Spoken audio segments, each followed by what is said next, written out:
but it's worth discussing. We are rerun by metrics all day long that compare us to all the critical access hospitals, compare us to all the regional hospitals, compare us to the productivity per provider, number of visits per day, all of that. It's always been there. It's always in the monthly reports, and those are basically the standards in the industry. So they are the measurables that we can actually pull the data for. And so I think they've always been available, Tony. Yeah, and I'm looking as to what the community can judge you on as opposed to JACO.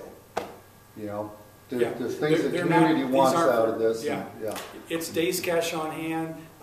It's days net accounts receivable. All those numbers have been measured and monitored for several years. They've been enhanced and refined and improved and become more accurate. But they're always available.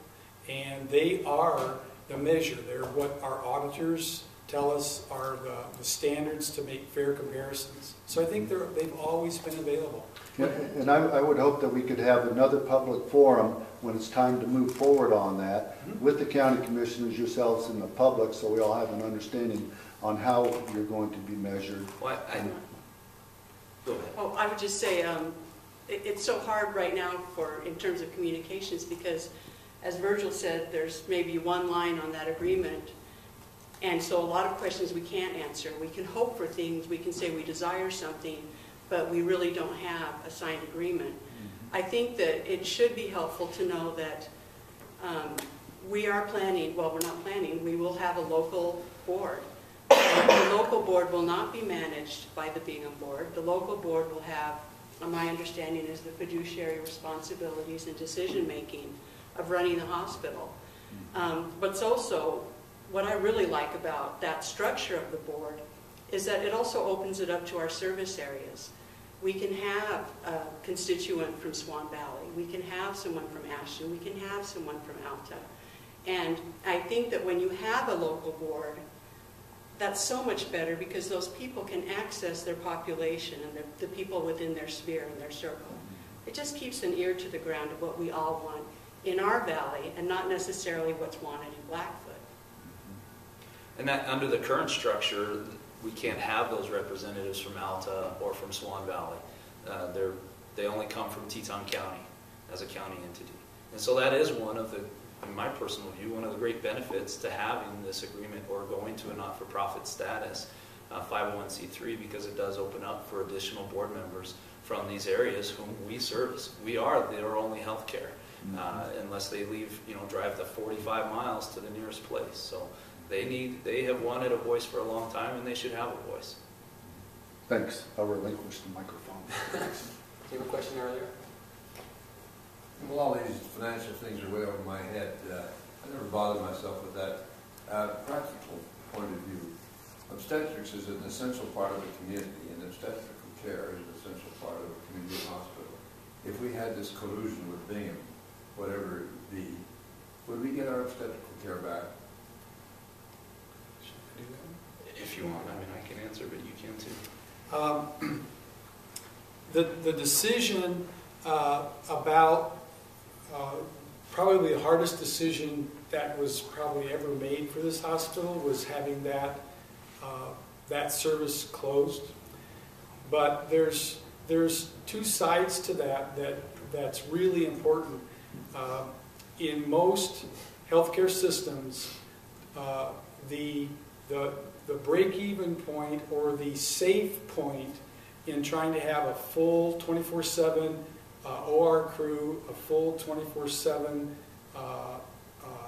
physician coverage to have obstetrics, you need to deliver 150 babies a year. And when it's less than that, you don't get the repetitions and the repeats to be extremely proficient and even safe. And it was a conscious evaluation, and the best we had was 52 or 53 babies in 1 year. And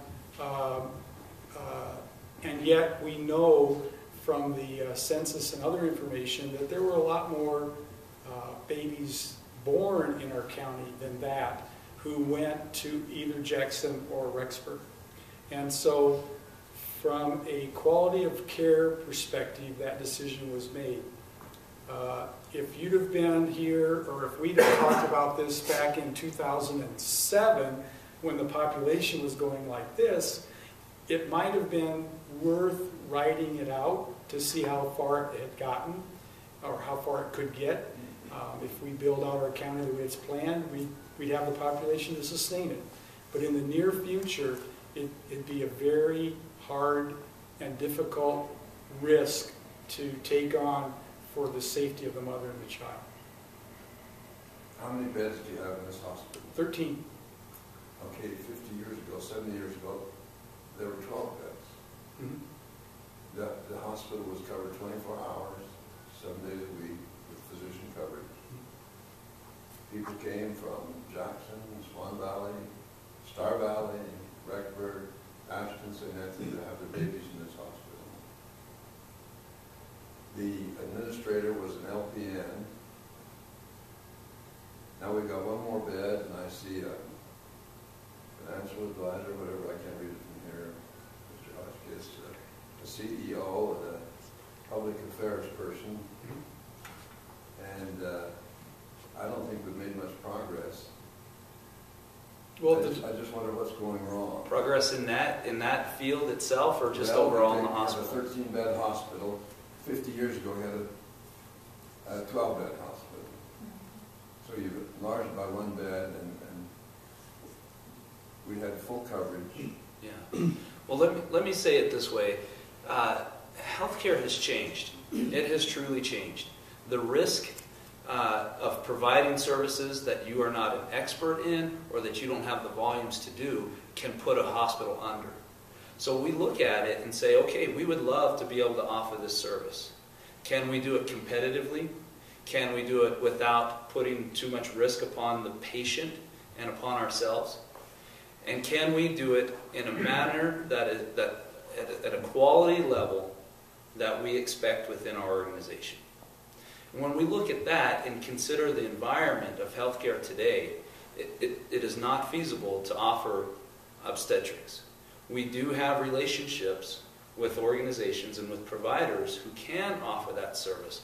But when you look at our little hospital now with our 13 beds, 12, several years ago, and you look at Madison, who just opened up a giant new baby wing, Jackson, who I saw 2 ads in the different papers today for their new baby wing, and every other place has opened those things up.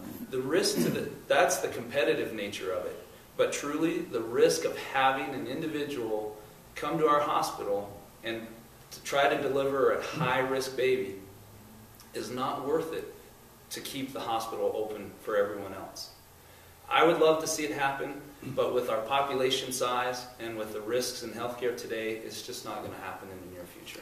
The other interesting thing is, as recent as 10 years ago, the number of procedures that required an inpatient stay, the ratio was that 60% of the volume was inpatient volume. It required more than a 24-hour stay. Today, it's 20%. And 80% of everything that a hospital does, not just us, but the same in Jackson, the same in Rexburg, the same at Ermac, is outpatient procedures. And the need to stay is driven by requirements for Medicare as to whether it validates a stay.